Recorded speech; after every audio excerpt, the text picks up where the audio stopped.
কোটাদারি মেধাবী, এটা লজ্জার পরিচয়। 56% যে কোটা একটা গণতান্ত্রিক রাষ্ট্রে, একটা বৈষম্যহীন রাষ্ট্রে এটা থাকতে পারে না। বাবা মাকে বলে এসেছিলাম চাকরি করব, কিন্তু আজকে বিশ্লেষণ করে আমি দেখতে পাচ্ছি আমার জন্য এই কোটার কারণে আমি চাকরি থেকে বঞ্চিত হতে যাচ্ছি। যারা কোটার জন্য আন্দোলন করছে তারা নিজেদেরকে কোটাদারি মেধাবী পরিচয় দিতে বেশি স্বাচ্ছন্দ্য বোধ করে। কোটাদারি মেধাবীদেরকে আমরা আহ্বান জানাচ্ছি, কোটাদারি মেধাবী এটা লজ্জার পরিচয়। আমরা এই একবিংশ শতাব্দীর প্রযুক্তির যুগে, আমরা টেকনোলজির যুগে, আমরা মেধা, যোগ্যতা, পরিশ্রমের মধ্য দিয়ে মাননীয় প্রধানমন্ত্রী যে ডিজিটাল বাংলাদেশ, যে ভিশন 41 হাতে নিয়েছে, আমরা সেটা বাস্তবায়নের জন্য শুধুমাত্র একমাত্র কেবলমাত্র মেধাভিত্তিক বাংলাদেশ গড়ার জন্য প্রত্যয়।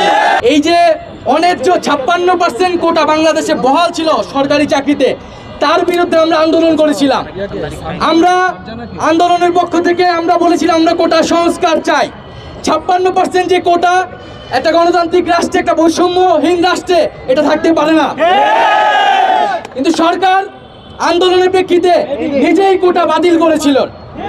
প্রথম ও দ্বিতীয় শ্রেণীতে সকল ধরনের কোটা বাতিল ঘোষণা করেছিল। সে পর্যায়ে এটার একটা শুরু হয়েছিল। আজকে হঠাৎ করে কেন হাইকোর্ট এই ধরনের রায় দিয়েছে? আজকে হাইকোর্ট যে রায় দিয়েছে যে 18 সালে সরকার কর্তৃক যে পরিপত্র ঘোষণা করা হয়েছিল, সেই পরিপত্রকে হাইকোর্ট অবৈধ বলেছে। ফলত 56% এই কোটা কিন্তু আবার পুনরায় বহাল হচ্ছে। আমাদের যে আন্দোলন, সে আন্দোলন কিন্তু বৃথা যাচ্ছে।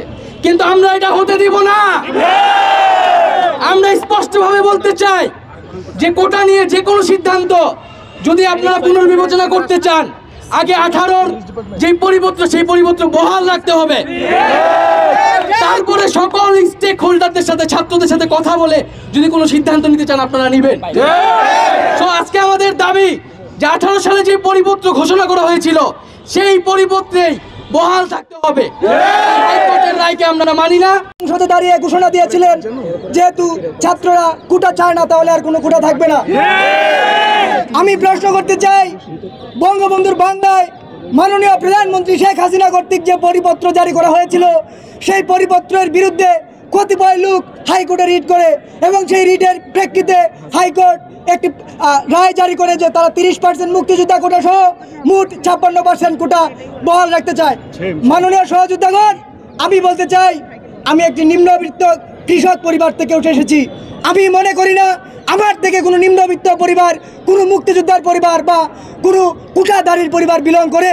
আমি যদি কৃষক পরিবার থেকে উঠে এসে আজকে এই 56% কোটার সাথে আমাকে সংগ্রাম করতে হয় এবং পরিশেষে ব্যর্থ হতে হয়, এ জীবন দিয়ে কি লাভ?